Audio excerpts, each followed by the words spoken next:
equate justice with prosperity. Like the CJ of Eswatini was saying, this export of raw materials is really, it was a historical crime by our leaders to allow this to go on for so long. Here I have banned the export of minerals which are not processed. I banned them. Oh, they were very angry with me, but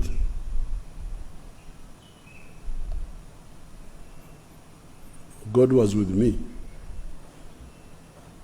Because if you look at a mineral like iron ore, if some Indians wanted to take iron ore to India, can you imagine? And at that time they would give us $47 per ton. And our iron ore is so rich, it is 70% pure. So once you process a ton of steel, you would earn about $600. So we would get like $50 on our material, from which somebody would earn $600. And of course, the jobs of the processing.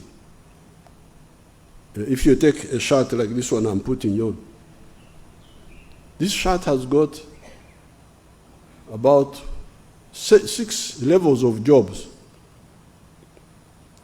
You grow the cotton, those are jobs.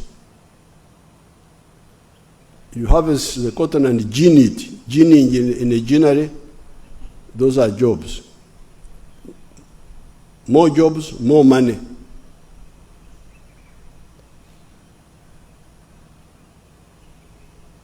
Then you make yarn, you make thread from the cotton.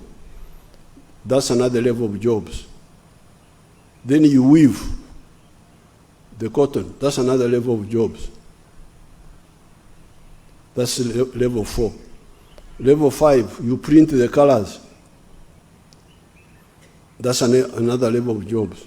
Then finally you tailor the garment. 6 levels. But in Africa, people have been ending at level 2.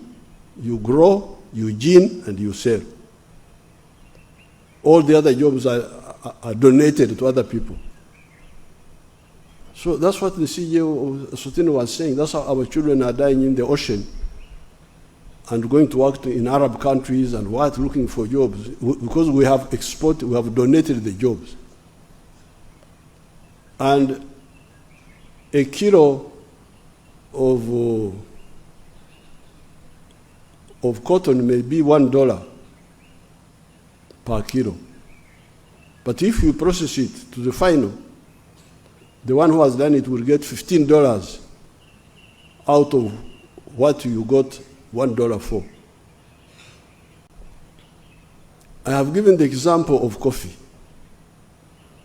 The global value of coffee is $460 billion.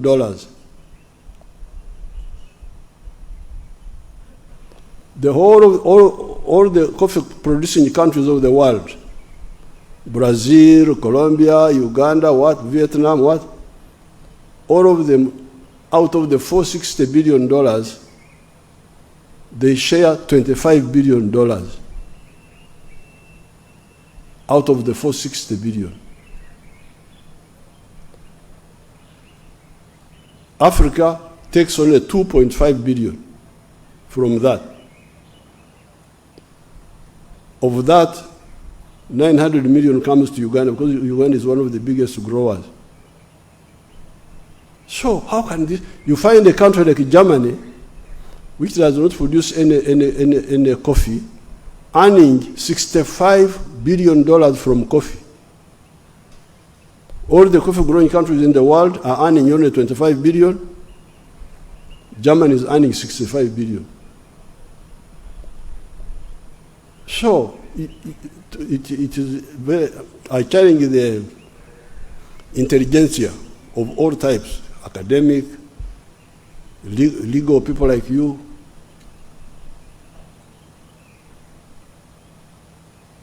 civil servants. You cannot have whatever you are doing in a context of stagnation and sustainable underdevelopment. Yes, you may try, but I think things will break down eventually because you will not have the capacity. So therefore, I would want you to link justice with prosperity. And link justice. Of course, you are not the ones in the front line, but I'm sure there will be cases which will come to you even in your line, the commercial cases and all that. They can come. Like for instance here, recently I want to bring a law to fight money lenders. Money lenders are becoming a problem. They go to our villagers, cheat them, charge them extortionate. Inflation rate in Uganda is very low. It's only 3% or even lower. But you find people charging 240%. In an economy where inflation rate is only 2%. Why do you do that? Oh, no. We had a contract with this villager who didn't know even what he was signing. Of course, we are going to make the law. But if it was me, even before the law came, just using the law of contracts, because that's what they are claiming now, that there was a contract between an illiterate villager with a money lender, that they signed something. And in that document,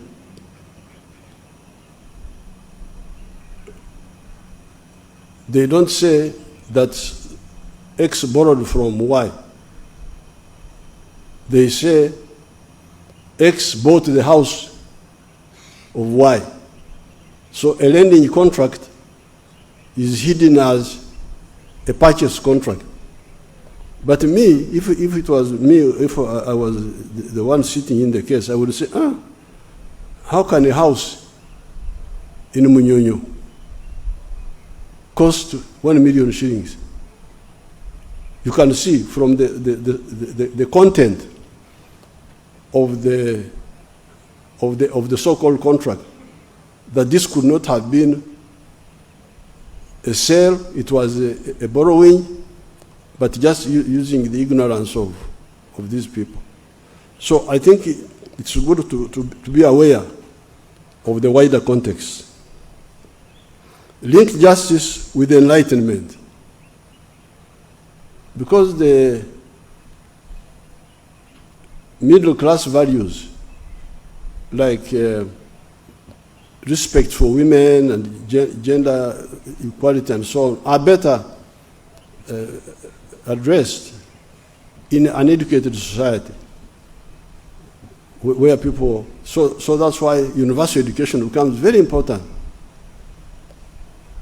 which all of us should support. And then finally, the need for synthesis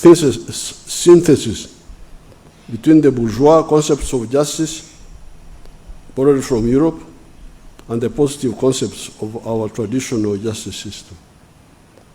With these few words, it is my pleasure to do what? To open the conference. I open the conference.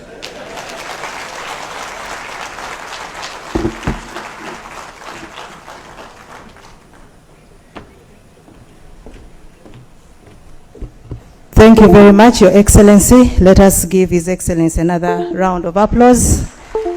Thank you.